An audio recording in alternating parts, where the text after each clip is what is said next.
Hotep, hamjambo. Jambo. Mwiriwe, mwiriwe mwese, tugire amahoro n'urukundo mu gihugu cacu.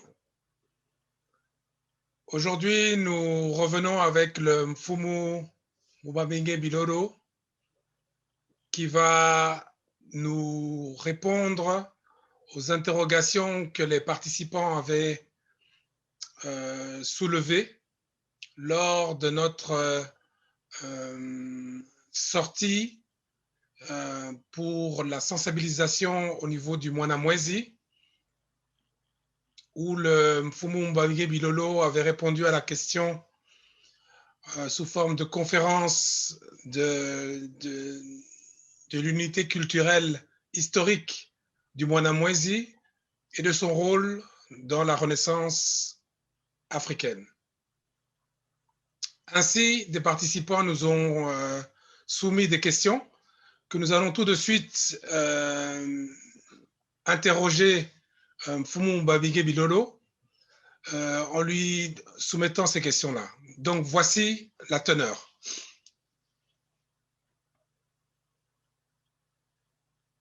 Hotep Mfumu Mbabinge Bilolo, Hotep Rumata et Hotep à vous tous et toutes. Après la conférence d'hier, j'avais appris beaucoup de choses qu'un peu de recul et une nuit de repos pour mettre mes idées en place fut nécessaire. De ce fait, je me suis réveillé avec quelques questions pour Mfumu Mbabinge Bilolo. Voici la première question. Est-ce que l'apprentissage d'une langue dite africaine pour de meilleurs échanges sur le continent est ou pas une bonne idée, selon vous?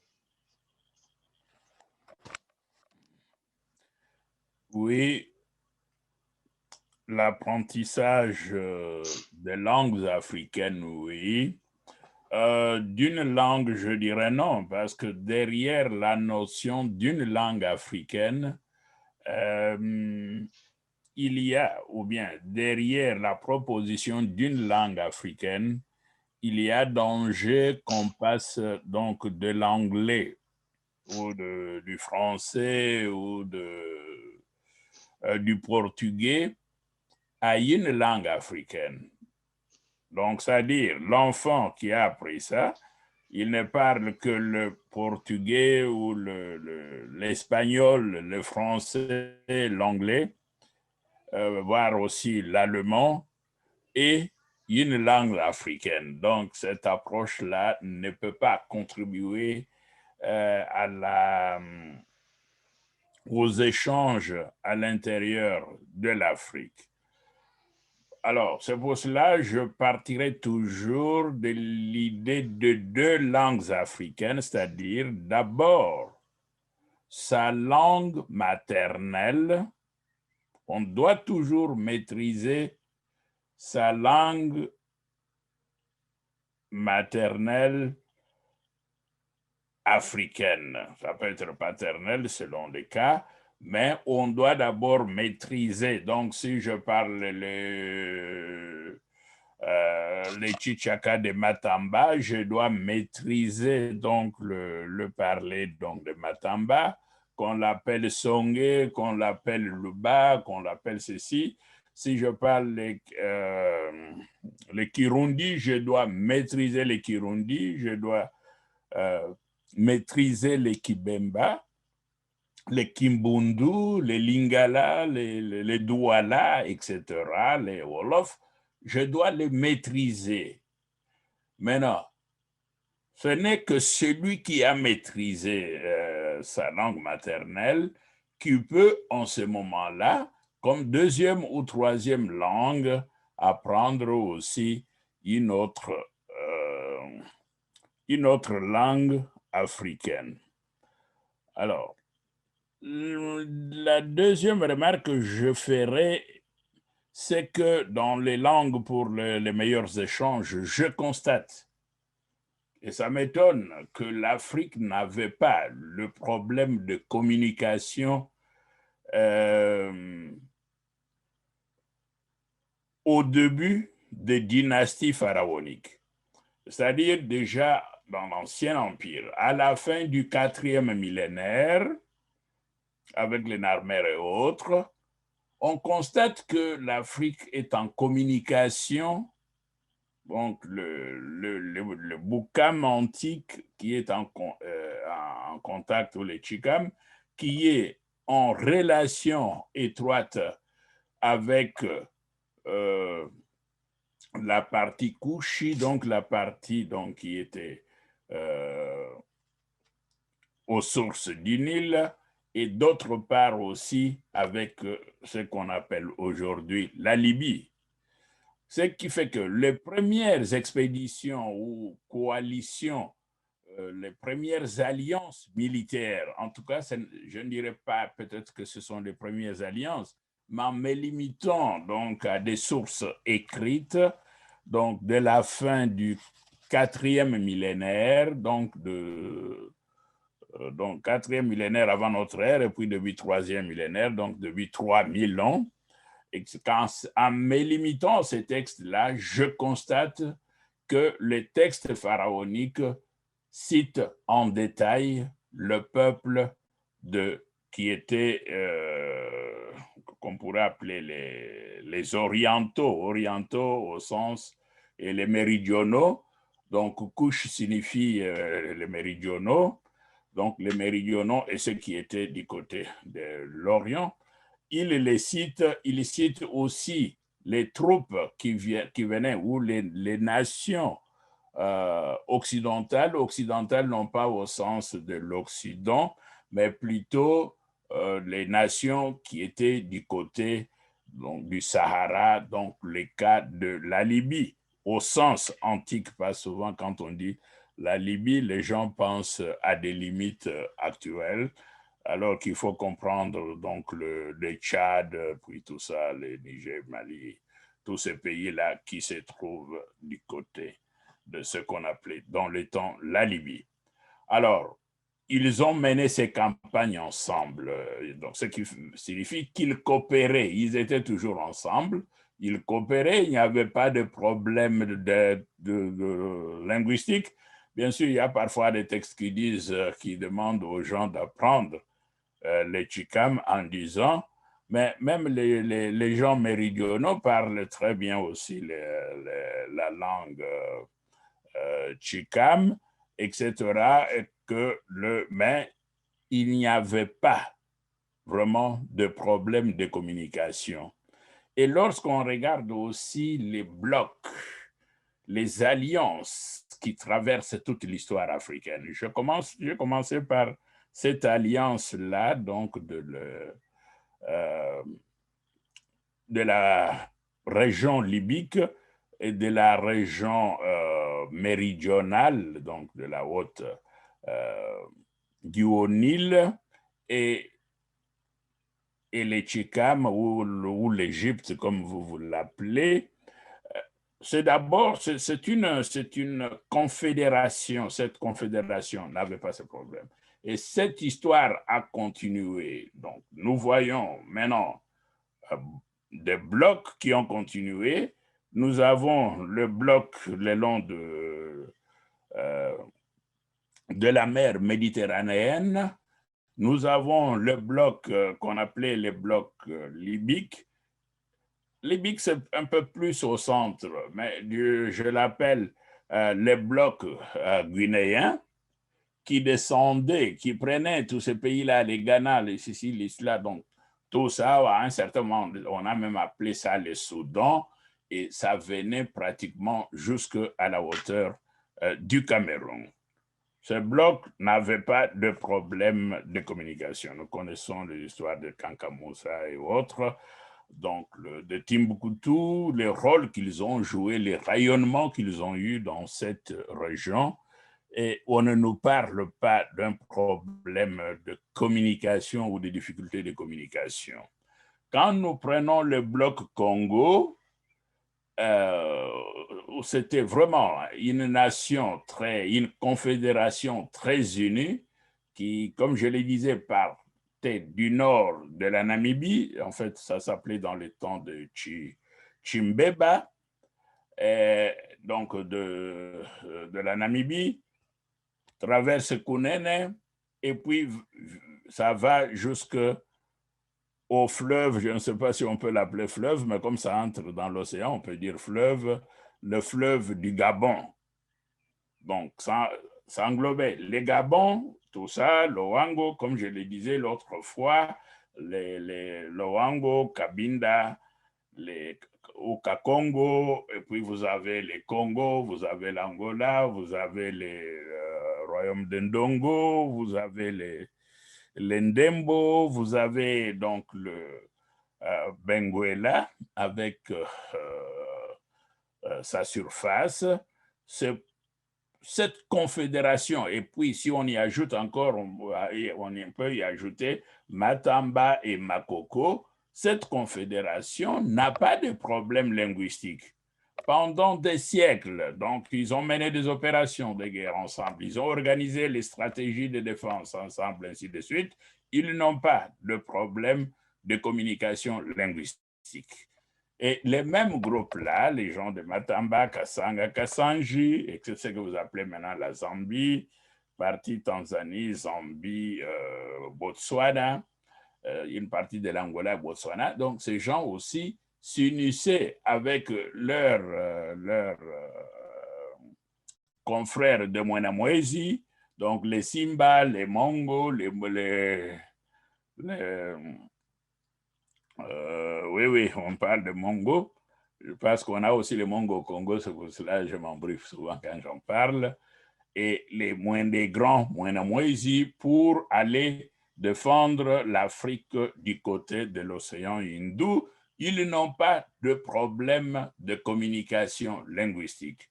Et ces blocs-là, on peut le voir sur beaucoup de cartes. Et même au sud de l'Afrique, on ne voit pas ce problème. Je ne sais pas d'où ça vient. Nous avons au Congo, dit-on, plusieurs variantes dialectales de Tchitchaka, mais je crois que quelqu'un peut parler faire son discours en lingala, la population va entendre ce qu'il dit. C'est normal qu'on ne puisse pas entendre. Quand je parle, les gens ne connaissent pas le vocabulaire que j'utilise. Ils doivent aussi s'informer sur tel ou tel mot, que signifie ce mot-là. J'ai entendu utiliser ce mot, que ça signifie. Ça se fait partout. Donc, quand quelqu'un parle le Kikongo ou les Lingala ou ce qu'on appelle les Luba, donc dans ces différentes variantes, donc les Tabwa ou les Hemba, les Sanga, etc., les Bemba, quand quelqu'un, ou les Lunda, les Chokwe, les Pende, quand quelqu'un parle ça, on comprend. Donc, il n'y a pas de problème de communication. Alors, de là, ma question, de quoi parle-t-on? Parle-t-on de langue ou de dialecte? Parce que si vous avez une langue africaine qui se parlerait, vous créez une langue africaine qui se parlerait sur l'ensemble du continent, soyez sûr que vous aurez dans moins de 5 ans ou 10 ans, vous aurez des centaines et des centaines de variantes de cette langue-là. Donc, comme l'arabe, quand on dit l'arabe, quand les réfugiés, par exemple, sont venus, on dit, ah, tu viens de quel pays? Ouais, celui-ci dit, moi, je viens de l'Afghanistan. On vous donne un interprète qui connaît l'arabe de l'Afghanistan ou qui connaît les dari de l'Afghanistan. L'autre dit, tu viens d'où? On dit d'Iran, on te donne l'interprète qui connaît le dari, mais la version de dari, donc de l'Iran. Moi, je viens je ne sais pas, de la Turquie, on donne quelqu'un qui connaît. Donc, on utilise un nom, c'est l'arabe, mais derrière l'arabe, on a des différences dialectales. Donc, ça ne lève jamais le problème de traduction. Un politicien doit toujours avoir quand un président voyage, il doit toujours avoir un interprète à côté de lui. Il n'y a pas de langues universelles, il n'y en aura jamais. Donc, la langue prend toujours la couleur locale. Et ce problème-là est résolu en ce qui concerne l'Afrique centrale parce que le Tchitchaka, qu'on a, en ce qui concerne l'Éthiopie, les Tchitchaka, ou ce qu'on a débaptisé, déformé pour dire que c'est le Tchibantou. Donc, c'est une langue. Les restes, ce sont de petites nuances. J'ai riais, j'ai travaillé avant-hier avec les dictionnaires Kirundi parce que j'ai cherché des mots comme ça qui ont ang à l'intérieur, qui auraient peut-être un sens quelconque que je ne connais pas ou que je ne retrouve pas dans les dictionnaires que j'utilise de Lingala ou de Tchitchaka de Matamba. Dans les choses, j'ai riais en regardant ça, c'est-à-dire entre les gens de Mwenamwezi et moi, donc le Congo, il n'y a pas de problème de communication. Mais regardez la région. C'est-à-dire, si vous partez de l'océan Hindou jusqu'à l'océan éthiopien ou à la mer du Congo, vous voyez qu'il n'y a pas de problème de communication. Le problème de communication vient du fait que nous utilisons le français. C'est le français ou l'anglais que nous utilisons qui nous empêche de voir et de constater que nous parlons la même langue. Avec des accents différents, certes, mais nous parlons la même langue. Les Allemands ne parlent pas de la même manière. Ils ont, plus de 1000 dialectes. Donc, les Français ne parlent pas de la même manière. Les Anglais ne parlent pas de la même manière. Pourquoi veut-on que les Africains puissent parler de la même manière? Ils ont déjà une langue, c'est le Tchitchaka, Tchimatamba ou Tchibantou, comme ils le disent, que ces gens-là parlent. Que chacun parle sa langue. Donc, pour éviter des problèmes de nuances, on peut toujours amener un interprète ou une interprète. C'est un boulot, c'est un champ donc d'activité, un boulot qui date de l'Antiquité. Pourquoi voulons-nous supprimer ce boulot?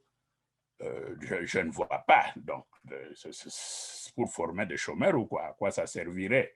L'entente, si les échanges, si c'est pour produire les chômeurs, comme nous voulons produire du travail, nous allons donner le travail à ces enfants-là, les enfants les gens, les Burundais qui ont vécu au Congo, quand un Congolais de cette région où ils ont vécu, s'il a été à Kinshasa ou s'il a été à Lubumbashi, si un Congolais qui vient de cette région-là fait un discours à Bujumbura, donc ils peuvent l'aider à traduire, ils vont traduire donc d'ailleurs en riant, et je suis convaincu que si mon président,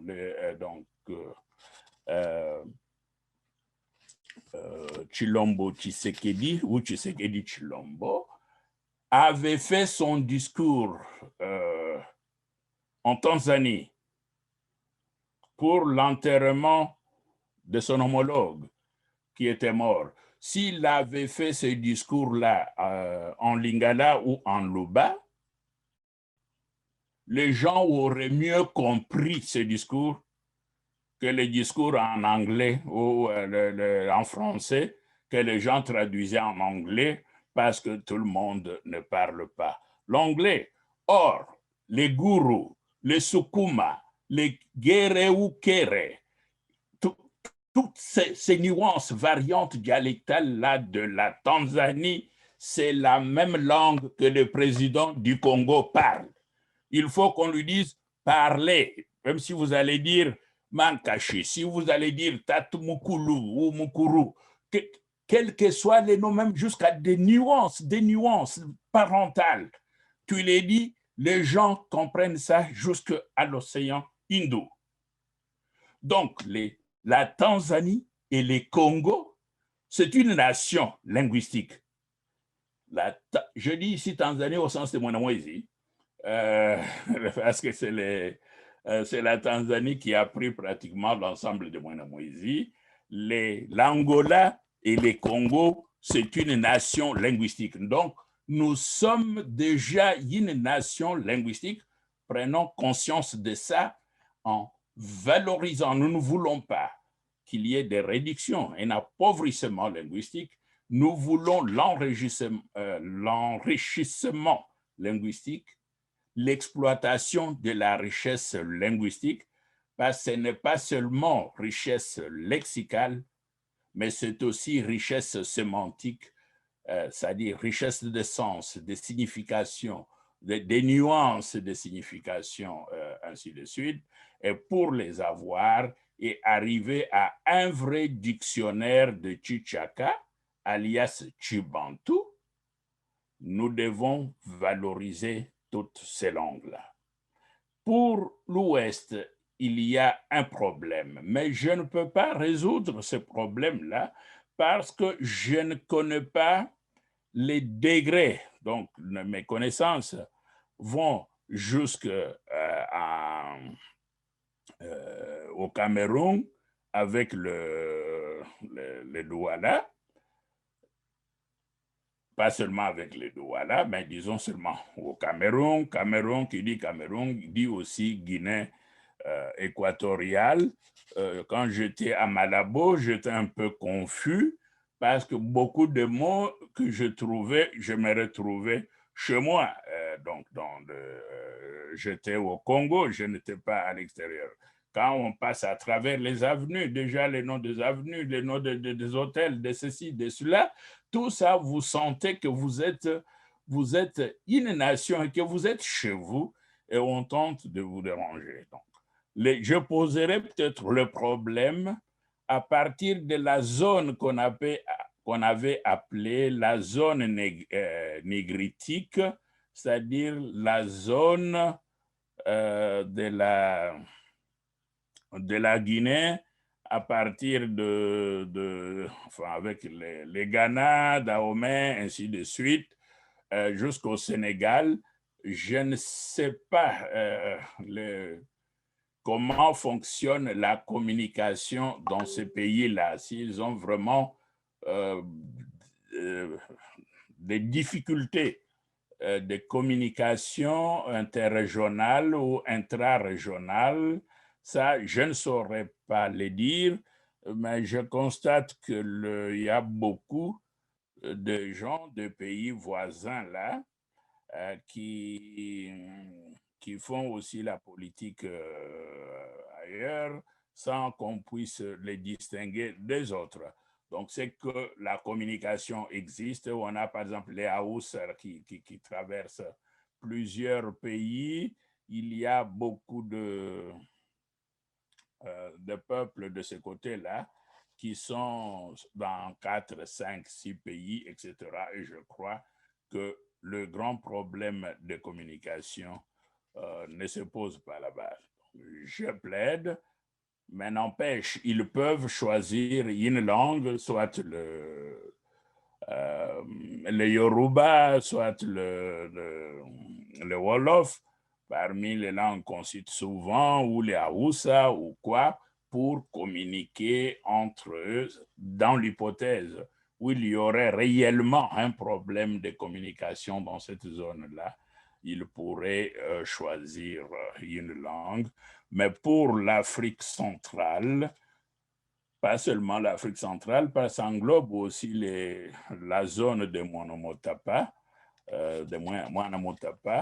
Donc là, il faut d'abord, c'est la valorisation, l'activation des variantes dialectales là, qui va mettre en évidence l'unité linguistique et faciliter la communication. La communication est très difficile en anglais ou en français.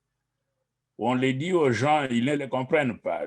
Comme je l'ai dit, j'ai travaillé avec les dictionnaires de Kirundi, j'ai rié et j'ai beaucoup appris parce que il y a parfois des petites nuances sémantiques, donc de sens de « ah, c'est moi aussi », peut signifier ceci. Donc, on a parlé, par exemple, des Kajera.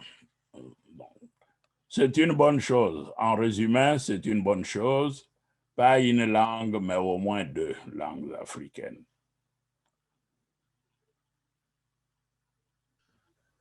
Oui, alors, merci pour ces éclaircissements. Il y a également une deuxième question qui est intervenue. San, toi, Mamakwa sont considérés comme étant les natifs de la région. D'où viennent alors le peuple éthiopien qui vit avec eux, selon vous? Oui, la présentation de San, toi, Nama ou Namakwal, alias Koikoi, comme étant originaire ou natif de l'Afrique, c'est ce qu'on nous enseigne. C'est ce qu'on nous enseigne, mais ça n'a aucune importance. Ça n'a aucune importance. Pourquoi? Parce que à la fin déjà à partir du, c'est là où nous avons même des vestiges historiques, à partir du 7e millénaire, 6e millénaire, 5e millénaire, etc., nous avons donc des données historiques. Je parle ici, je me concentre sur Boukham antique, ce que vous appelez sur l'Égypte, et qui montre que les Éthiopiens, c'est-à-dire les Tchaka, que vous appelez maintenant les Bantous, que cette nation, cette grande nation éthiopienne,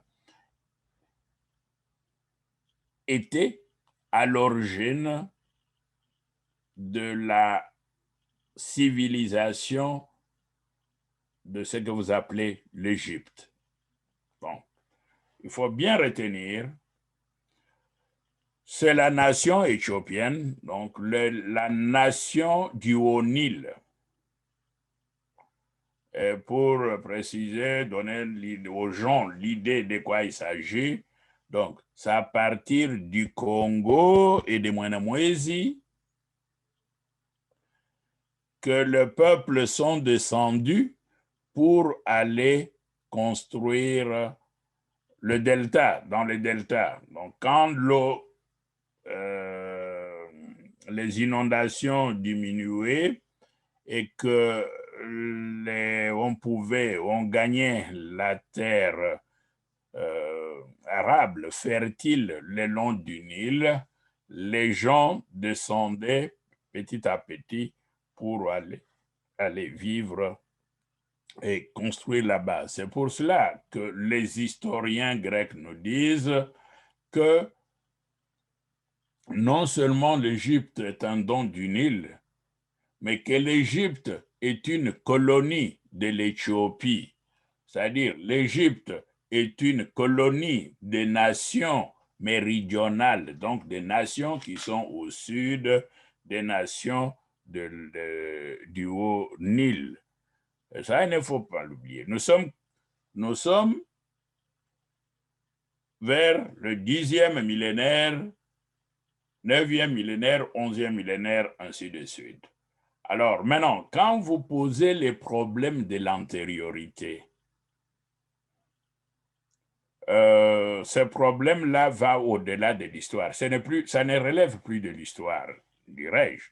Enfin, pourquoi? Parce que nous avons aussi toujours dans cette zone-là, qu'on considère d'ailleurs sur les cartes comme étant la zone de naissance, la zone vraiment l'œuf Chaka, c'est la zone autour de l'Ouganda, ce que vous appelez maintenant Ouganda, J'ai vu sur les cartes anciennes qu'on parle de Fundi, la zone de Fundi et de Kwara. Donc, cette zone entre le lac Ukerewe et les lacs Lutanzige, qu'on appelait aussi les lacs Mobutu, c'est cette région-là et toute la région, effectivement, qui est méridionale. Nous avons l'os du Shango qui date donc de 20 ans, où nous avons l'os qu'on avait trouvé, le nom m'échappe, du côté le nom va venir, du côté de Mozambique, au sud de Mozambique, l'os n'est pas le terme adéquat.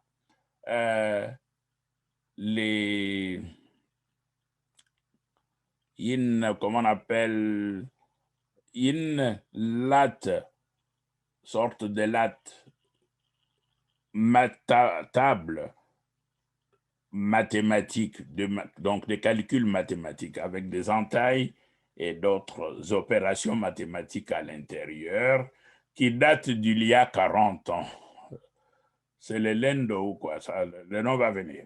Donc, qui date depuis 40 000 ans, ce n'est pas donc 40 000 ans, et l'os du Shango, 20 000 ans. Vous voyez un peu que nous sommes déjà dans le monde des mathématiques, qui montre que cette nation, ou cette grande nation, vivait déjà dans cette région, donc, depuis presque 50 000 ans. Et alors, quand quelqu'un parle de préséance ou de l'antériorité d'habitat, il va au-delà de 100 000 ans. Je ne sais pas si 100 000 ans nous intéressent ou relèvent de notre histoire. D'ailleurs, quand ils font ça, ils vous placent sur un terrain où vous n'êtes plus maître parce qu'ils savent que vous n'avez pas encore de facultés, qui sont très forts en génétique,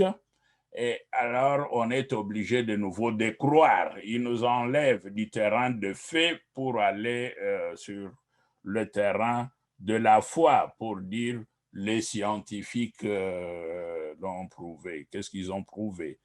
Donc, qu'est-ce qu'ils ont prouvé et ce qu'ils ont prouvé, quelle est son importance? Ça n'a aucune importance. Ce qui est vrai est que dans ces textes historiques, parce que les textes historiques qu'on peut lire ou où on peut déjà lire beaucoup de noms, datent donc de la fin du 4e millénaire et du début donc du 3e millénaire.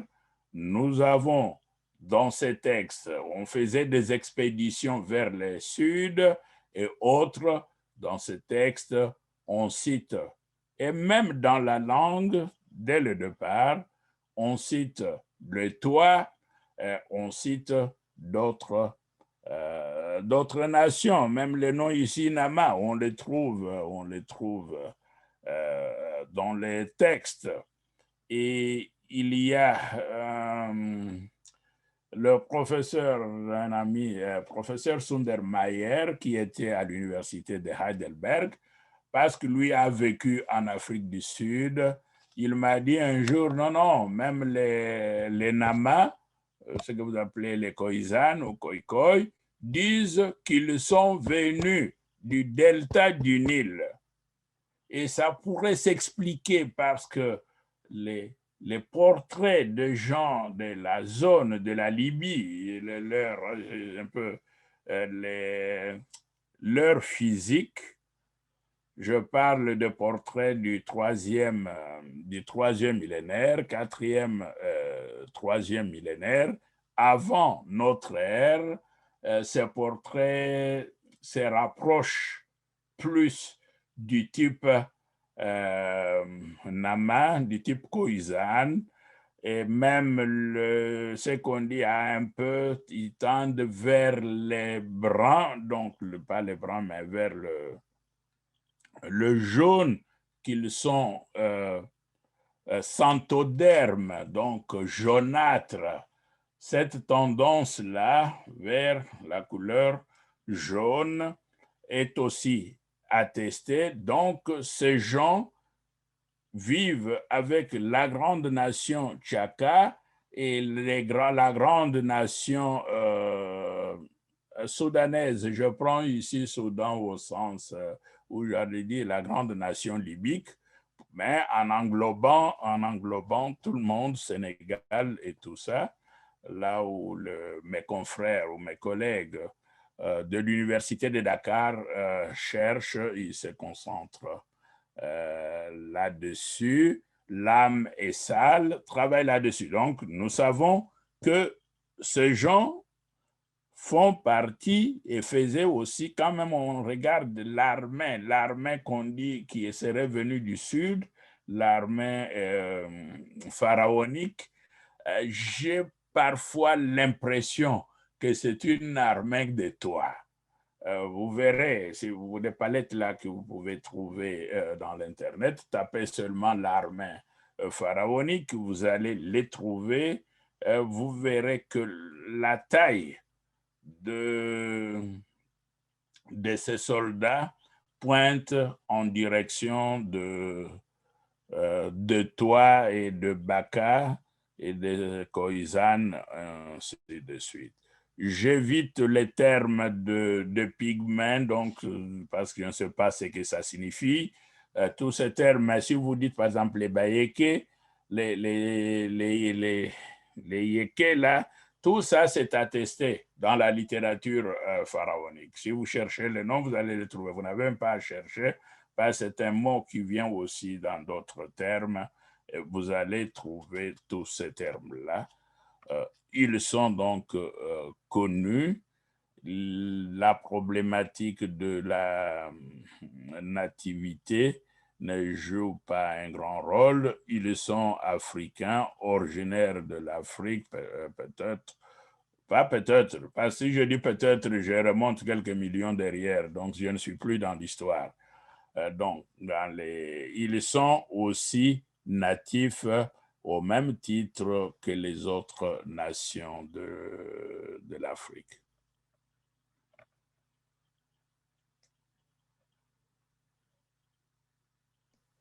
Merci pour ces éclaircissements.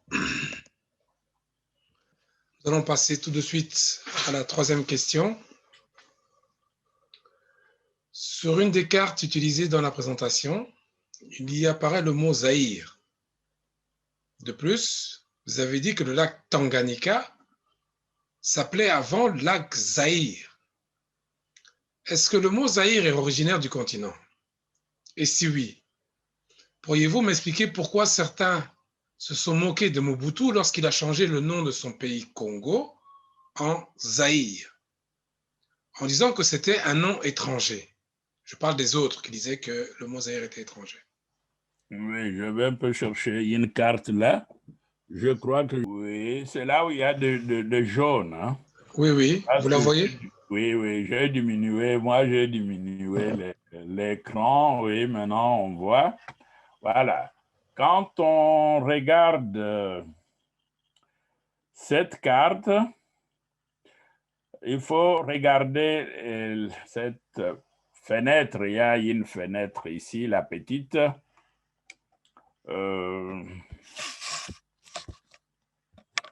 Qui est à partir de moi ici, qui est à gauche. Voilà. Vous venez de l'agrandir. Merci beaucoup. Près de Mani-Congo, vous voyez, c'est bien écrit Zaïre. Hein? Zaïre, vous avez Zaïre à deux niveaux. Deux fois Zaïre. Zaïre, du côté donc lié au lac Tanganyika. Au fond, c'est pratiquement toutes les lacs. Si vous observez bien, on a pris tous les lacs de la région de Grand Lac, mais sans les lacs Ukerewe. Alors, tous ces lacs forment au nord jusque vers au sud de ce que vous appelez maintenant le Tanganyika, ce qu'on appelle Zaïre. Ce sont les lacs Zaïre. Maintenant, au sud, vous avez Zembre ou Zembere, qui est Malawi, c'est le lac Malawi. Donc, ils ont mis Malawi et Zembele sur la même ligne pour former un tout, sorte d'océan intérieur qui, au nord, source du fleuve Zaïre. Donc, là, c'est Zaïre, et en bas, source du fleuve Chouama, c'est lac Zembre ou plus tard lac Malawi. Cette carte est importante parce qu'elle est de 1570, comme les Belges disent, de 1970. C'est la carte de Ortélio. Et vous voyez déjà que le mot Zaïre vient 2 fois, donc 2 fois sur la carte. Bien sûr, j'ai mis en jaune. Le défaut est que le jaune coupe plus ou moins le lac, je dis les lacs au pluriel, les lacs Zaïre. Donc ça, c'est attesté. Comme on peut le voir, déjà au XVIe siècle, bien avant que c'est le lac Zaïre. Le mot Zaïre est un mot africain, peut-être pas dans la prononciation dialectale de Zaïre, mais plutôt, par exemple, en Chimatamba, version présentée comme étant version Luba, c'est Nzadi. Nsadi, Nzadi. Et toujours dans les Chimatamba, on peut aussi dire Zari. Donc, le R qui devient le I. Donc, les Zari, Nzadi. Quand on dit Zadi, on sait plus ou moins qui parle. On dit aussi Zari. Il semblerait que c'est le même mot qui vient dans Zat ou Sat, Sadi. Je le vois sur cette carte-là, du côté donc de l'actuelle Tanzanie et du côté de Rwanda, Burundi. Le nom, donc Zari, c'est connu, ça signifie rivière, eau, ainsi de suite. Mais souvent, l'eau, quand ça coule, quand ça débouche sur une rivière ou un fleuve, donc l'eau qui est en mouvement, mais n'allons pas dans les détails, contentons-nous, même si c'est un lac, c'est Nzadi. Il semble que c'est le même mot qui est même dans Tchad. Au fond, on devrait dire, c'est comme si c'était Sad ou Chad, parce que Sadi, il y a même des gens qui disent Chadi. C'est le même mot que les griffes, donc le chose, c'est un mot congolais, donc les mots Zadi, Nzari, des choses. Ce qu'on aurait peut-être ici nuancé, c'est Zaïre, Zaïre, ça, qui aurait dit ça, quelle est la variante dialectale Tchaka qui dit Zaïre, ça je ne dirai pas, je ne sais pas, je cherche encore, mais Zadi, et puis je ne sais même pas d'où vient le mot là-bas, avec Zaïre, c'est qu'ils ont entendu quelqu'un qui prononçait ce mot comme ça. Ce mot est dans le langage courant actuel. La rivière Kasaï, par exemple, ça s'appelle Sadi, hein? Sadi, Zadi, selon la région où l'on est, l'autre dit Chadi, comme s'il voulait dire Tchad, Chadi, etc. Donc, c'est un nom africain. ceux qui se sont moqués du président Mobutu, c'était tout simplement l'expression de l'ignorance. C'est l'ignorance de l'histoire, pas l'ignorance de l'histoire, on ne nous avait pas présenté ces cartes. Si, par exemple, le président Mobutu avait présenté ces cartes, les gens auraient réagi autrement, mais ces cartes n'étaient pas accessibles dans ces années-là. Pour les voir, il fallait visiter, par exemple, les musées de Paris ou les palais royaux ou bien les musées du Vatican. Ceux qui avaient visité les musées du Vatican pouvaient voir, même à Bruxelles, là, si vous allez, pas au musée de Tervuren, mais c'est surtout au musée royal, donc au palais royal. Ils font chaque année, des journées de portes ouvertes. Pendant ces journées de portes ouvertes, si vous visitez, donc le roi laisse la place, cède la place aux touristes ou aux visiteurs. Là, vous pouvez voir les anciennes cartes et vous verrez que c'est Zaïre. Donc, ou bien au Vatican, il y a des maps monde, etc. Et curieusement, ces cartes sont très répandues en Europe dans des maisons des avocats, des médecins là, qui étaient médecins longtemps, qui ont des familles qui ont des maps monde et des globes terrestres du 16e siècle, du 7e siècle, 18e siècle. Ils ont toutes ces données-là. Donc, c'était l'ignorance, ça reflétait l'état de la connaissance collective, donc la conscience collective de cette époque, qu'on n'était pas bien formé, que toute la nation n'était pas bien formée. En outre, les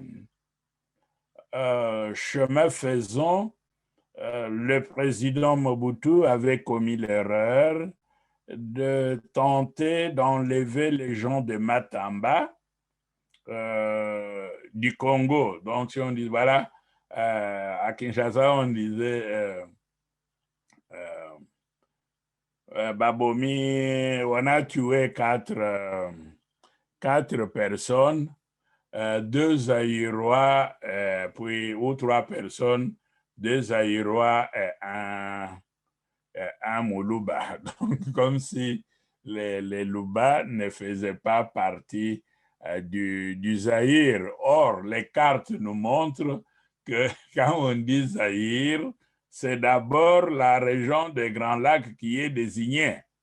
C'est de ces grands lacs-là qu'il y a vraiment, qu'on peut parler de Zaïre, qu'on peut parler de la région d'Nsadi, ou de la région d'Nzadi, ou de la région d'Nzari. C'est de cette région. Et quand on comprend ça, on voit qu'on ne peut pas exclure un Tabois, un Lega, un Hemba, un Sanga, les gens de Kalemi, de tout ça et autres, on ne peut pas les exclure du Zaïre. On ne peut pas les exclure, on ne peut pas les discriminer. Pour cela, nous avons ici des cartes. Cette carte, comme je le dis, c'est du 16e siècle, 1570. D'ailleurs, entre la date où la carte sort et la date où la carte est préparée, il y a beaucoup d'années qui passent. Donc, disons, c'est pour cela que je dis carte du 16e siècle. Vous la voyez vous-même. Le mot Zaïre est là-dessus, donc ici et là. Notre Zaïre, et puis la région des Grands Lacs, tous les lacs sont là. Je vous ai dit, c'est aussi bien le Chouama vous montre qu'au sud, là où on a écrit Zembere, qui devient de l'autre chez moi ici Zembele, et que ce Chouama vous montre qu'on est qu'on a affaire à Zambèze. Et de l'autre côté, le Zaïre ici, avec les Zaïre. Donc, on a aussi bien les Zaïre liés au lac et les Zaïre sur le fleuve Congo, qui s'appelle le fleuve, on ne dira pas le fleuve Congo, le grand fleuve qui s'appelle aussi Zaïre. Donc, on a écrit ça là-dessus. Là, nous avons des preuves. C'était une erreur. Le président Mobutu avait pris une très bonne décision et je propose personnellement que le président Tshisekedi Tshilombo ait aussi le courage ou la volonté de revenir sur ces noms, mais peut-être en faisant un nom composé Congo-Zaïre. Ça serait très, très, très, très bien, le Congo-Zaïre, pour relier de nouveau, pour activer l'histoire du Congo. Donc, le terme Congo-Zaïre serait tout indiqué. Il y a aussi un terme que je n'ai pas, je l'ai dit seulement en riant, quand j'ai regardé sur la carte. Donc, les mots Zaïre englobent. Si je n'entre pas dans la politique actuelle, les mots Zaïre engloberaient aussi le Rwanda et le Burundi.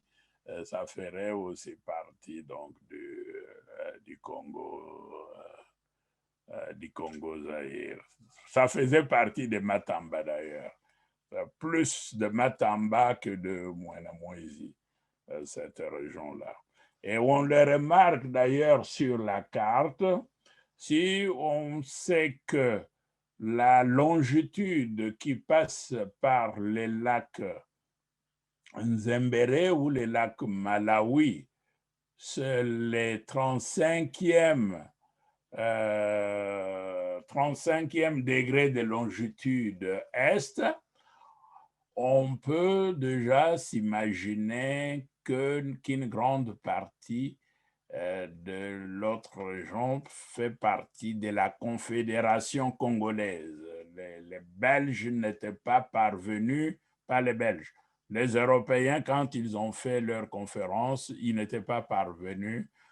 Ils ont divisé, ils ont voulu morceler Matamba, et en morcelant Matamba, ils ont enlevé quelques parties, et ces parties posent des problèmes actuellement. Donc, des problèmes qu'on peut résoudre dans le cadre de la réintégration africaine. Parce que la même carte vous montre que vous les rattachiez au Congo Zaïre ou que vous les rattachiez du côté de Kwara ou de Fungi, qu'on a appelé par après Mwanamwezi, ce sont toujours des blocs, de grands blocs. Et je me demande d'ailleurs, pourquoi est-ce qu'on a inventé les noms de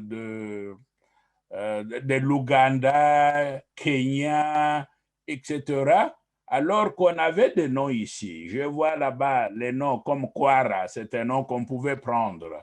Il y a les noms comme Kiara, c'est un nom qu'on pouvait prendre. Les noms comme Fungi.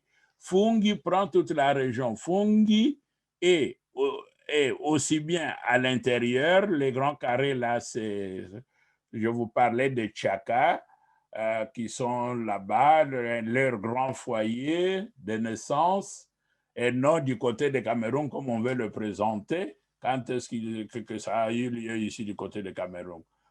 Il y a des millions d'années, c'est toujours la même fantaisie. Et on a aussi Fungi, presque du côté de, là on a écrit Semaine, du côté de Mélinde pratiquement, donc où l'on voit qu'on a Fungi, ça englobe, ce nom-là englobe une grande région.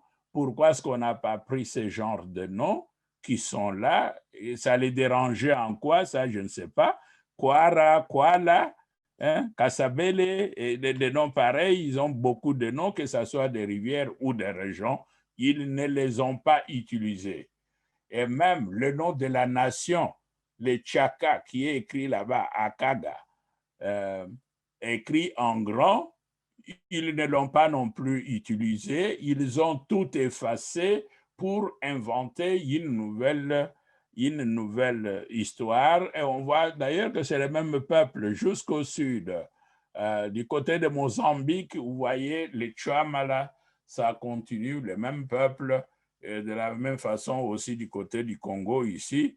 Et ici, c'est parce qu'ils ont insisté sur le Congo, mais sur d'autres cartes, quand on décompose, vous voyez que toute cette région-là que vous appelez la région donc de l'Éthiopie, de la Haute-Éthiopie, qui a une seule nation, la nation Tchaka, et c'est normal que la langue de Tchaka soit la même avec des nuances dialectales parce que vous parlez la même langue depuis ces 1000, 10 000 ans. C'est normal que les gens qui parlent comme ça puissent former leur portugais, leur italien, leur roumain, leur français, leur latin, etc. C'est normal, donc il ne faut pas voir en cela quelque chose de neuf. Je ne sais pas si j'ai répondu. Donc, ceux qui se sont moqués, ils se sont moqués de Mobutu par ignorance, et le fait d'enlever les noms Zaïre, c'est une erreur monumentale. Il faut récupérer ce nom parce que le nom Zaïre unifie l'Est et l'Ouest plus que le nom Congo.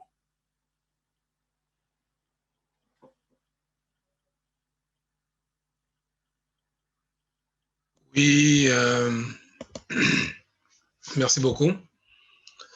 Nous allons passer alors à la quatrième question, qui est une question de, j'allais dire, de bonne compréhension. Quelle est la bonne écriture? Congo avec un C ou Congo avec un K? Non, ici, tout dépend de la langue de celui qui écrit. Ceux qui parlent le portugais ou l'espagnol utilisent souvent les C de Congo avec C. Même les noms qu'on dit Kasanga, ils écrivent avec C. Kassanji écrivent avec C, etc. Tandis que ceux qui sont formés par le belge et le français utilisent souvent les K, donc le Congo avec K, Kasanga avec K, Kasai avec K. Mais si vous regardez dans des cartes anciennes, je ne dis pas antiques, dans des cartes sur les cartes anciennes, dessinées par le portugais et les autres, il y avait prédominance de C sur les cas. Mais un portugais va lire Congo. C'est nous qui avons des difficultés avec les C parce qu'on a les Congo et les linguistes ont introduit aussi les C pour les Chi. Donc, ça sème la confusion. Donc, quelqu'un lirait Chongo, c'est tout simplement l'habitude qui fait qu'on lit Congo, mais j'écrirai en suivant les règles de linguiste actuels, j'écrirai aussi Chongo de la même manière. Or, ce n'est pas le même, les mêmes mots. Et les gens sont contre. Ils ont dit non, ça sème la confusion. On ne peut pas lire ici Africa et non Africa, etc. Et puis de l'autre côté, ça sème, il y a un problème. Je crois peut-être qu'on peut revenir à la forme K qui semble avoir peu moins de confusion. Mais ce n'est pas non plus vrai parce que K ici, c'est une variante dialectale. La prononciation K est une variante dialectale.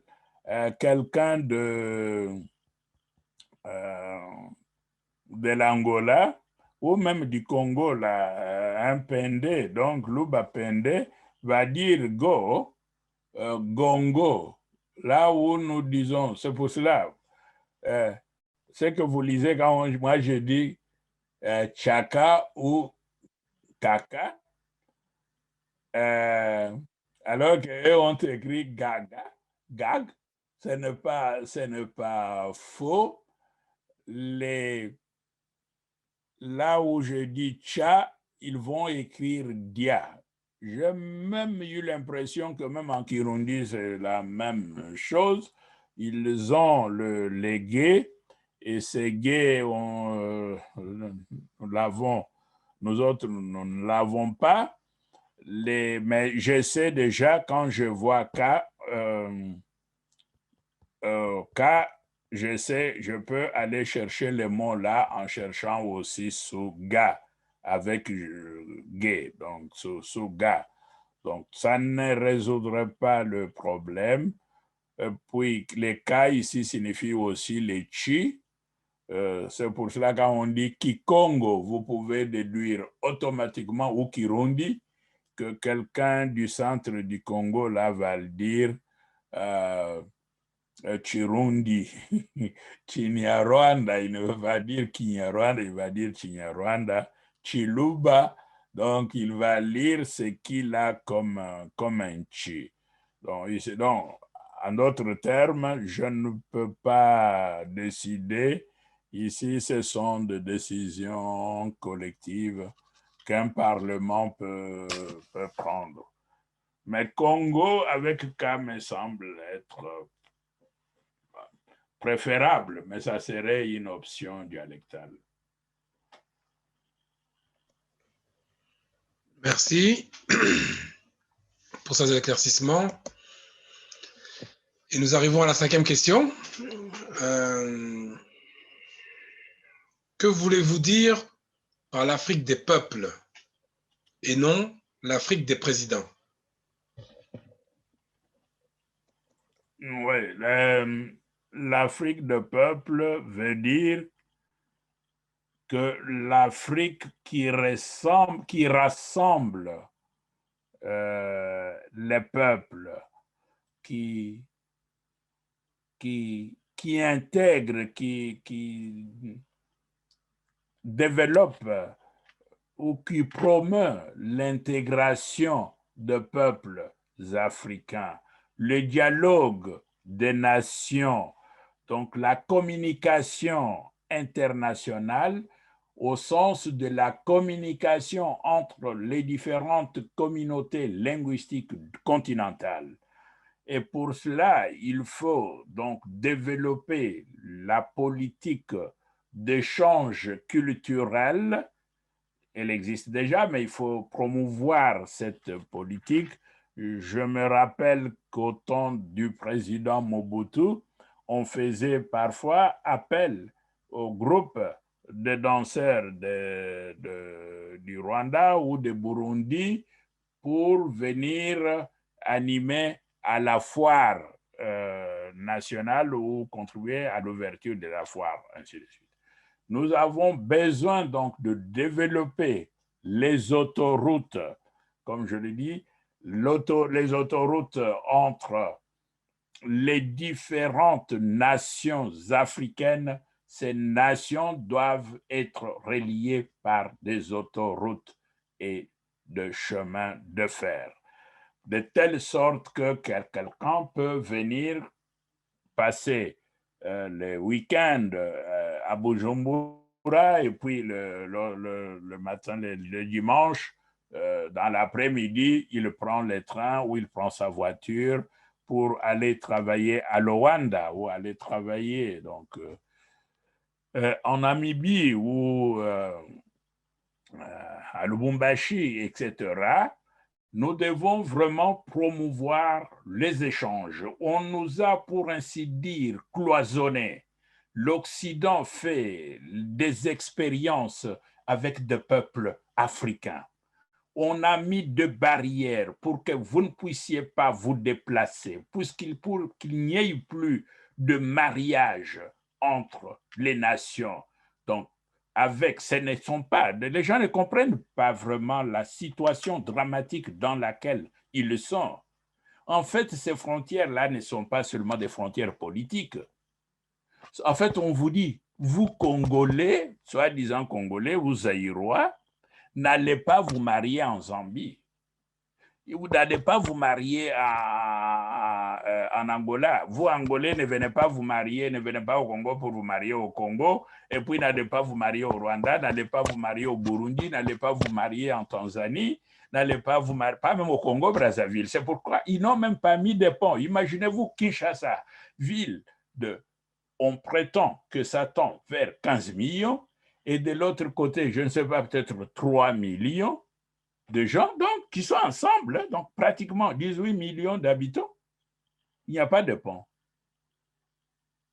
Il n'y a pas de pont. Ça signifie que ceux qui sont de ce côté se marient entre eux, et ceux qui sont de l'autre côté, donc les Batékés qui sont de l'autre côté, se marient entre eux. Et tout ça, ça vous amène à la dégénérescence. Ce sont des choses à laquelle je n'étais pas sensible pendant que j'étais à l'école parce qu'on m'avait appris des bêtises. Quand on vous dit celui-ci vient d'où? On dit il vient de Mbuji-Mayi. Moi je viens. Moi, je dis, ma tante. Oui, ma tante là, s'est mariée. Très loin. Très loin, c'est où? À Miabi. Ou l'autre s'est marié où? Ah, celui-là, à Kabeikabouang. Maintenant, je reprends la carte ou on prend la voiture, mais c'est surtout quand on a pris l'avion qu'on a remarqué ça. Ce n'était pas moi qui ai remarqué ça, c'était un ami, un collègue de Bandaka qui était parti enseigner là-bas. Il me dit, mais mon cher, de Mbuji-Mayi, de l'aéroport de Mbuji-Mayi à l'aéroport de Kananga, l'avion ne se lève pas fait comme ça et puis il redescend. En fait, c'est une petite distance comme Ulm et Munich, une petite distance de rien du tout qui, ici en Europe, fait partie du transport intra-urbain. Donc, avec le système de RR, parce que les RR sortent souvent 60 km, ça peut aller jusqu'à 100 km en dehors donc, de la zone du centre. Donc, quand ça sort de Washington, ça va loin. Quand ça sort de Paris, ça fait, vous êtes 1h30 en route, ainsi de suite. Alors, quand il m'a dit ça, je suis allé vérifier, je vois comment l'avion s'élève, si on peut même dire que l'avion s'est élevé. Donc, tente de s'élever et puis on descend à Kananga. C'est en ce moment-là que j'ai vu, mais que c'est un village, c'est un village. On vous dit que ce sont des provinces, ce ne sont pas des provinces, ce sont des villages. Vous ne pouvez pas vous marier là-bas, dire que vous êtes parti vous marier ailleurs. Donc, vous mariez à vos cousines et vos nièces, et je suis sûr que si on faisait des recherches génétiques, on va voir que toutes ces zones-là, c'est finalement des cousins et des cousines, des nièces et d'autres, qui se marient entre eux, en trompant d'ailleurs. Ils ont même développé un système, ceux qui sont des systèmes matrilinéaires, tentent d'ignorer les relations du côté de leur père. Ceux qui sont du côté de patrilinéaire tentent de négliger les relations du côté de leur mère, parce que si on connaît bien ces relations-là, on ne se mariera plus, on est obligé de sortir. Donc déjà, biologiquement, il est important pour la régénération génétique, ce qu'on appelle chez nous, pour le renouvellement du sang. Il faut qu'il y ait le sang qui vient de plusieurs centaines de kilomètres. Pourquoi est-ce que vous ne vous mariez plus avec les Éthiopiens? Pourquoi est-ce que vous n'allez pas vous marier en Égypte?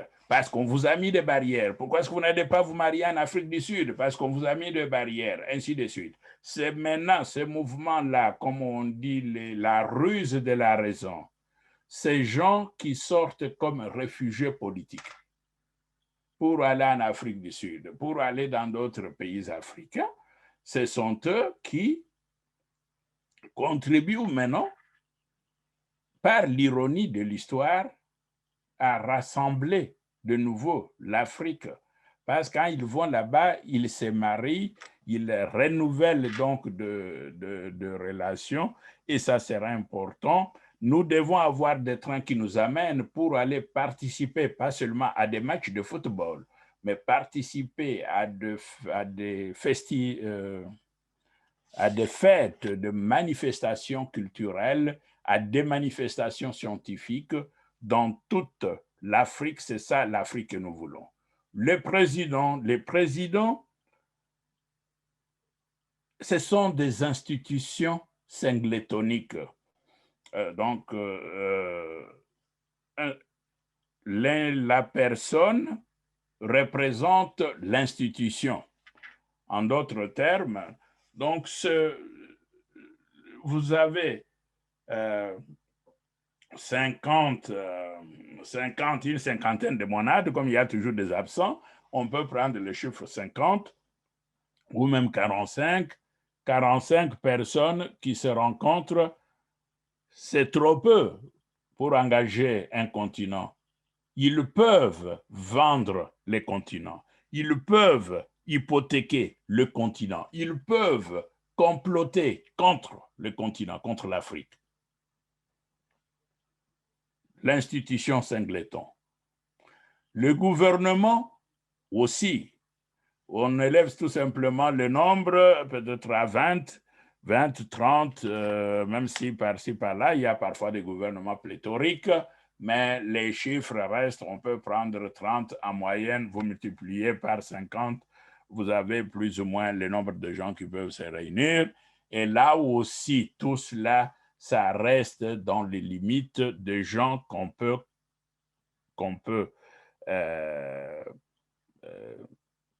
corrompre, de gens c'est même pas tout à fait la corruption, à qui on peut faire des chantages. Quand vous avez affaire à des individus, on peut faire à des individus le chantage, et on fait réellement le chantage aux gens, aux politiciens. C'est que beaucoup de gens ne savent pas. Alors, pour éviter que la pression extérieure ne vienne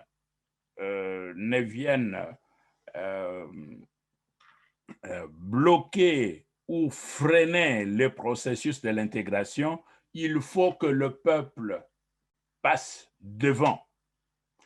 Nous devons avoir le pacte des peuples. Nos chefs coutumiers, c'est ce que vous appelez les chefs coutumiers, non, les rois de terre, les maîtres de terre, ils ne sont pas maîtres, ils sont rois, serviteurs de terre. Les maîtres de terre, ce sont le peuple, les nations. Mais disons, prenons c'est un fumu au sens de protecteur, serviteur et protecteur de terre, de nos nations respectives. Il faut qu'ils se rencontrent.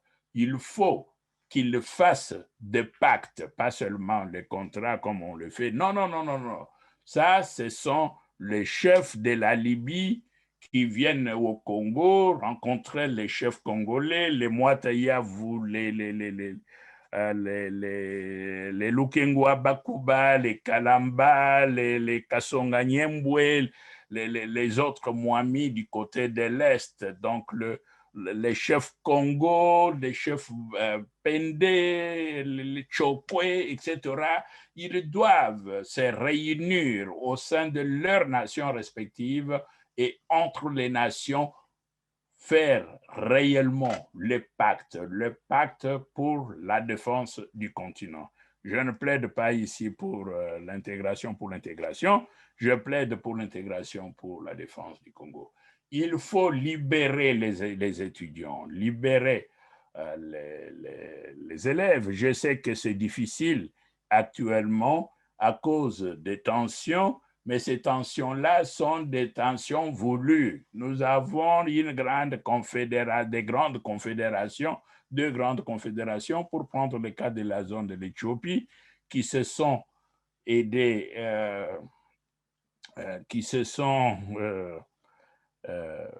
qui se sont aidés, qui ont défendu ensemble les frontières donc du continent, avec d'ailleurs beaucoup de succès, parce que ce qui s'est passé au 19e siècle, c'était vraiment une alliance militaire surarmée par rapport à l'Afrique, et politiquement qui avait préparé donc cette décision, ces stratégies d'occupation du terrain technique.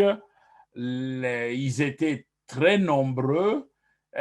Ils ont fait cette opération au moment où ils ont même commencé à nous diviser, mais c'est un épisode. Il faut considérer ça comme étant simple épisode. Il faut se réveiller et remettre l'Afrique dans les mains donc de nos peuples. Dans les mains de peuples, je voudrais vraiment que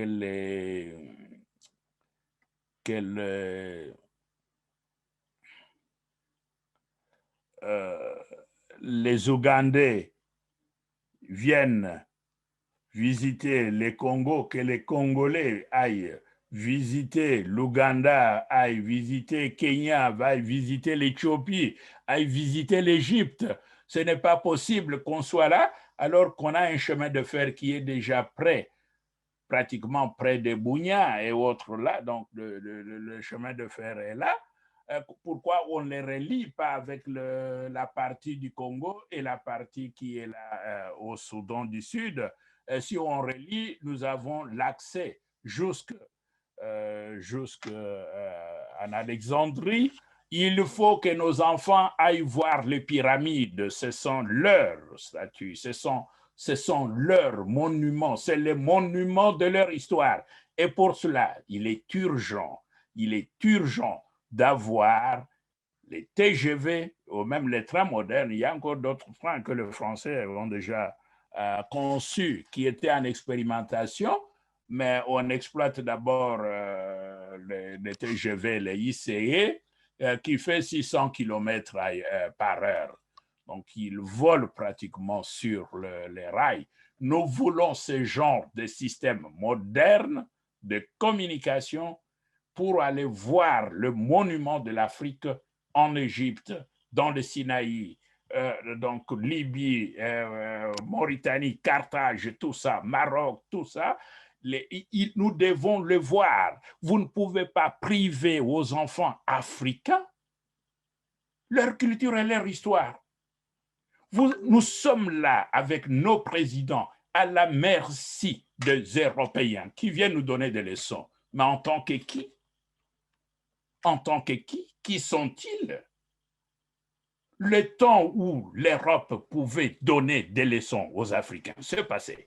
Il ne nous dépasse ni en compétences, ni en prévision. Nous sommes capables de construire l'Afrique. Donc, les Africains doivent réclamer leurs devoirs. Il n'est pas possible que je reste là, je ne peux pas aller visiter, entrer dans les trains comme dans les choses. D'ailleurs, les trains existent, c'est question seulement de les moderniser. Il est déjà là pour aller visiter les caps. Il y a des Burundais qui continuent à importuner des gens là-bas, mais ils vont changer les langages quand ils verront l'Afrique qui voyage. Les gens entrent, sortent, reviennent, etc. Les continents se renouvellent. Quand ils verront que l'Afrique se défend en commun, en ce moment-là, ils vont changer le langage, et ça, ils ne peuvent le faire que si l'Afrique devenait l'Afrique de peuple. Aussi longtemps que l'Afrique est l'Afrique des présidents, cette Afrique aura toujours les nains, donc les fils au cou, parce qu'on peut tuer tout président africain chaque fois, on ne cessera de tuer nos présidents qu'à partir du moment où l'on se rendra compte que la pensée est collective. La politique qu'ils pratiquent, c'est une politique collective. Que tu me tues aujourd'hui ou pas, tu me tues, celui qui me remplace risque même d'être pire que moi. Ce n'est qu'à ces conditions. Nous devons devenir adultes et faire comme les autres. Et je souffre beaucoup de voir qu'il y a des milliards d'Européens qui se déplacent par an dans le monde, sur cette planète. Les avions sont remplis. Les avions sont remplis. Ils se font des concurrences. Voilà, l'aéroport de Munich, on a eu 30 millions de passagers. Ah, les gens de Francfort, oh, nous, on a eu 40 millions. C'est de Paris, de Londres, n'en parlons même pas. Imaginez-vous, des milliards de gens se déplacent par an sur la planète. Et quand 200 Africains, jeunes Africains veulent se déplacer, ça devient un problème. Et on les laisse mourir dans la mer. Un continent. On vous dit qu'il y a, même si c'était 1000, c'est quoi? Même si c'était 10 000, c'est quoi pour un continent? Même si c'était 100 000, c'est quoi? C'est-à-dire, nous sommes l'Afrique et les camps de concentration pour les Africains. Je dis bien le camp des concentrations pour les Africains. L'Europe considère que l'Afrique, c'est un camp de concentration. Ils ont mis le blocus, les blocades donc maritimes, les blocades spatiales, et ils veulent même faire aussi les blocus à l'intérieur. Où vous sortez, quiconque touche les frontières de l'Afrique doit être éliminé. Ça ne peut pas être comme ça. Et puis, ils vont picoter quelques personnes. Ah, toi, tu reçois la bourse, tu peux venir. Quand ils sont venus, qui leur avait donné la bourse? Ah, celui-là, c'est un diplomate, il peut entrer, etc. Non. Africains, mettez-vous debout. Vous êtes dans un camp de concentration. Il y a eu le temps où les Camerounais n'avaient pas besoin de visa pour l'Allemagne, parce que l'Allemagne avait des relations avec le Cameroun. Les Tanzaniens n'avaient pas besoin de visa. Les Togolais n'avaient pas besoin de visa. Ils ne venaient pas. Ils ne venaient pas. Donc, ils ne venaient pas. Ils venaient comme touristes, voir, regarder quelque chose dans des bibliothèques, et puis ils rentraient. Donc, dans beaucoup de pays, quand même il n'y avait pas de visa, les gens ne venaient pas, ils n'ont pas quitté leur pays pour venir vivre en Europe, ainsi de suite. Alors, d'où vient cette dramatisation des dernières années? D'où ça vient? Et nous dormons. Donc, que nos présidents sachent que ils sont présidents ou ils sont des capitans dans un camp de concentration et ils doivent tout faire pour récupérer le terrain, et lever les frontières, rassembler le peuple, et créer les routes, créer des moyens de transport pour favoriser l'échange entre les pays africains. Ça me tient beaucoup à cœur, c'est pour cela que j'en parle. Les singletons, là, il faut les oublier, et même les scientifiques qui luttent sont aussi les singletons, et souvent d'ailleurs, ils sont oubliés, d'autres meurent comme ça, parfois dans des conditions très difficiles, parce que l'Afrique n'a pas une organisation qui s'occupe de sa propre défense. L'Union africaine, pour devenir l'Union des peuples, parce que ce sont ces peuples qui sont visés, doit préparer, organiser la défense du continent, élaborer une politique de défense continentale. Et c'est cette politique de défense continentale qui nous aidera à quitter comme le faisaient les Européens dans le temps, à nous occuper, nous taquiner entre nous. Parce que c'est cette politique qui nous permettra de voir qui est le vrai ennemi et non ton voisin et non l'autre. Non, non, ce ne sont pas des ennemis. Ils n'ont rien, ils ne produisent pas des engins balistiques, ils ne produisent pas de canons, ils ne produisent pas de ceci, des fusils, de Kalachnikov. Ça ne se produit pas en Afrique, ça vient d'où? Donc, il y a des gens qui jettent leurs armes, quand ils renouvellent leurs armes, ils prennent les restes, envoient en Afrique, disent allez, tuez-vous entre vous, ainsi de suite. Et nous, on le fait. Ça doit cesser. C'est tellement ridicule. Ridicule, ça doit cesser. Ça, c'est un appel donc aux politiciens qu'il ne faut pas se faire ridiculiser parce que c'est de là, on se moque des Africains, on se moque des nations africaines. Nous devons nous réveiller, nous réunir. Nous devons promouvoir les mariages entre nous, les mariages politiques, les mariages biologiques, les mariages culturels, etc.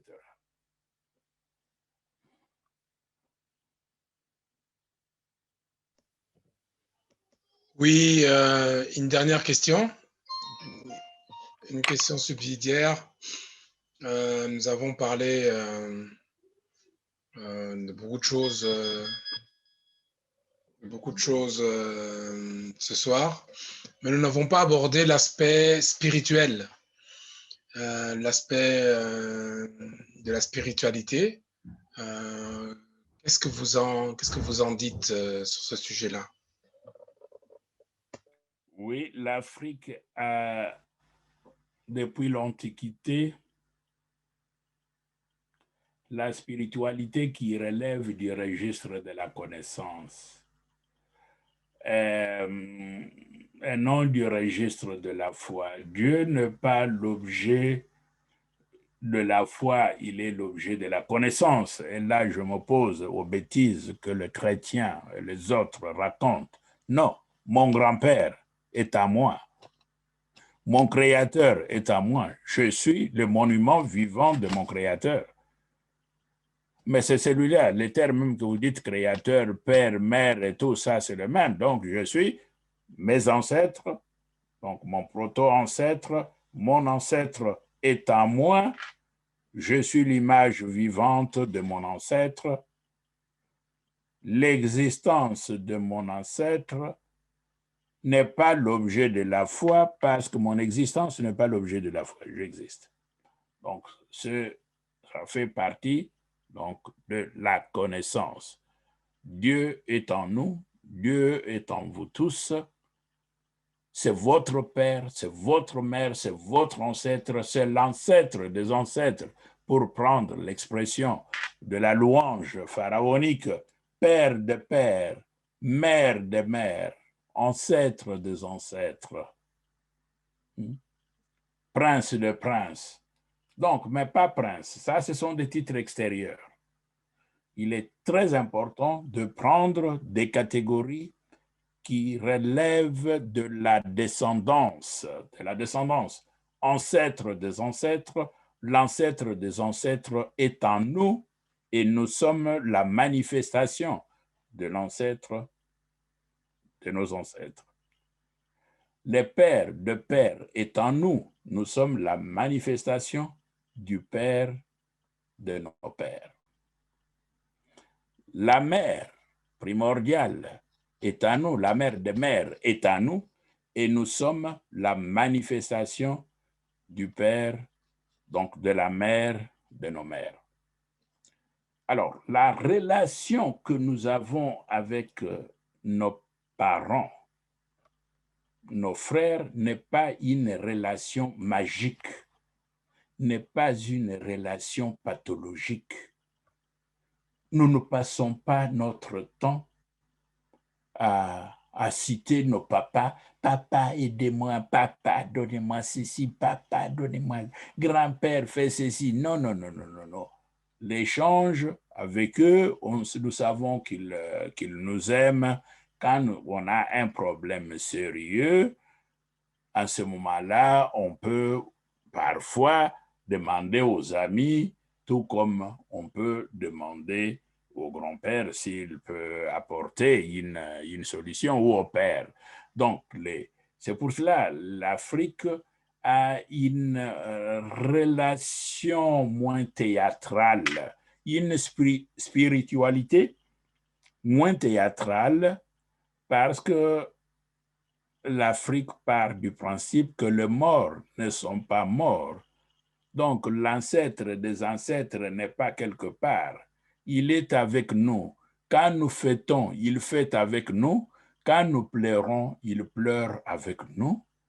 Et il n'est pas nécessaire d'en faire un objet d'adoration pathologique. Un merci comme ça, quand il y a un événement, naissance, mariage, ceci, cela, c'est amplement suffisant. L'Occident nous a amené, et les autres, nous ont amené ce que j'appelle les maboké, donc des théâtres qui le jouent chaque dimanche, chaque soir, ainsi de suite. C'est tellement ridicule. C'est pour cela que l'Afrique doit retrouver, accepter, retrouver sa culture, retrouver sa philosophie de vie et retrouver sa philosophie de vie, c'est ça aussi, c'est ça, retrouver sa spiritualité, retrouver sa conscience, sa moralité ou sa morale, retrouver les lois et les défenses de ses ancêtres, ce que nous appelons le Meyi Makulu. On peut dire les paroles, les lois et défenses qui viennent d'en haut, mais ça signifie aussi les lois et défenses anciennes, les lois et défenses fondamentales qui sont passées par l'épreuve de l'histoire, le feu de l'histoire. Donc là, on est sûr que ces lois sont correctes.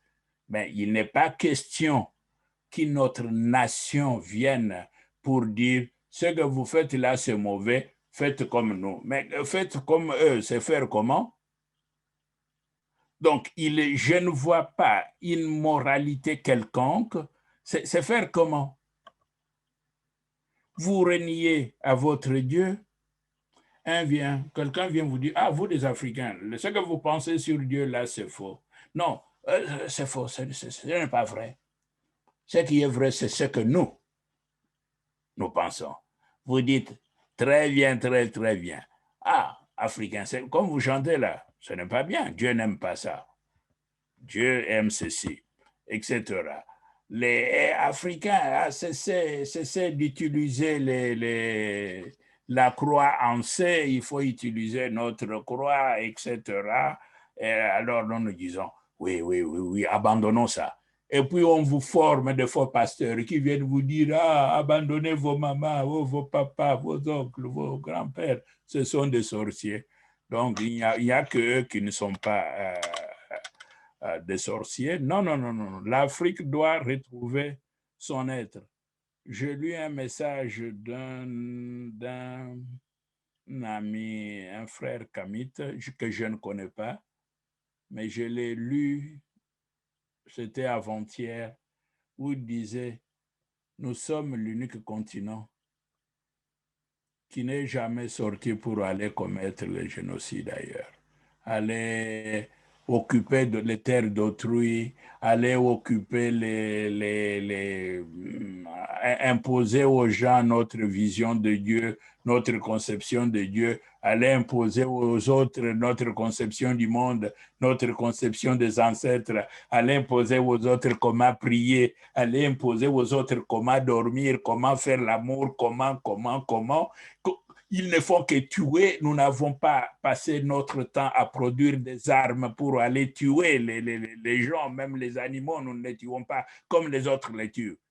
Et ceux qui tuent et qui massacrent les nations et les races viennent vous dire qu'ils viennent vous vous civilisez, ils vont aider à vous développer. Vous développez en quoi? En méchanceté, en barbarie, en tuerie, à brûler le monde. Ils n'ont aucun exemple, je dis bien, ils n'ont aucun exemple. C'est pour cela que je ne comprends pas ce que les Africains cherchent. Donc, après ma mort, je l'ai dit et je le répète, parce que je ne veux pas que les chrétiens africains et autres, si ce sont des étrangers, je les laisse, mais pas les Africains, ou les musulmans africains et autres viennent faire quoi que ce soit, un signe quelconque sur mon corps ou sur ma tombe. Jamais. Il faut, je le dis, et garder ça les jours où je vais mourir, il faut le mettre. Il ne veut pas que les chrétiens africains ou que les musulmans africains viennent faire quoi que ce soit sur sa tombe. Après ma mort, j'irai voir le bien. Je commencerai par mon père, ma mère, mes amis, mes frères, les gens avec qui je prenais la bière sur la terre, avec qui je bavardais, je discutais, les Cheikh Anta Diop, les Mé Césaire, les Kizerbo, les Vagues. Ils sont nombreux. Saluez les Lumumba, les Kwame Nkrumah, les Steve Biko. Voilà, les Kimpanvita. Il y a beaucoup de gens qui me préoccupent et qui sont en premier. Et contre, je ne changerai jamais ces gens, l'embrassade avec ces gens, je ne les changerai jamais contre n'importe quel ciel. Au diable, le ciel qu'on nous promet. Si les ciels étaient vrais, étaient bons, l'Occident ne vous apporterait pas le ciel. Il ne vous aurait pas christianisé parce que en tant que système, ils ne veulent pas ou ils ne veulent pas vivre avec vous. Jette vos enfants dans la mer et vous croyez que c'est dans l'au-delà qu'ils vont vous ouvrir des portes. Non, dites même à nos présidents qu'ils cessent ces bêtises. Jamais comment est-ce qu'on peut arriver à une nation, ça me fait même pleurer, quelqu'un qui a perdu ses enfants. Tu arrives chez lui, il ne cite jamais leur nom. Il ne s'évoque même pas le nom de sa fille, le nom de son fils qui est parti, le nom de sa femme qui est partie, le nom de son mari qui est parti. J'ai dit, oh Marie, il y a des bêtises pareilles. L'Afrique est l'objet de risée du monde entier. Les Chinois sont plus d'1 milliard, ils ne sont pas chrétiens. Les hindous sont donc les Indiens sont plus d'1 milliard, ils ne sont pas chrétiens ou musulmans. OK? Acceptons d'être ce que nous sommes. Nous sommes les fils d'Osiris, les filles d'Osiris et d'Isis. J'ai utilisé donc une prononciation de l'espéranto. Acceptons ce que nous sommes après la mort. Nous irons voir le nôtre. Nous avons notre conception du monde. Nous devons nous concentrer sur cette conception, accepter de vivre. Ce n'est que de cette façon-là que nous aurons un Dieu qui va nous montrer le chemin de la libération. Il faut libérer l'Afrique, déchaîner l'Afrique.